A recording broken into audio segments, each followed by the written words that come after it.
Ассалаумағалейкум. Бүгін бізде кезекті қорап ашу.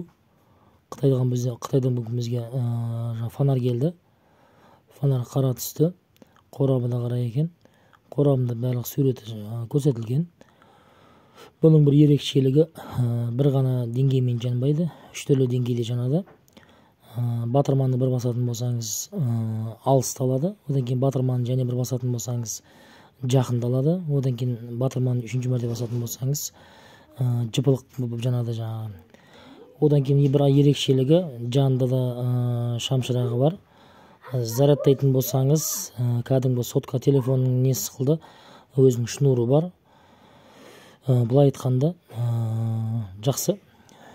Егер де жаңа видео қызықты болса, нені басып, колокольчикті басып, менің каналыма жазылып кетіңіздер.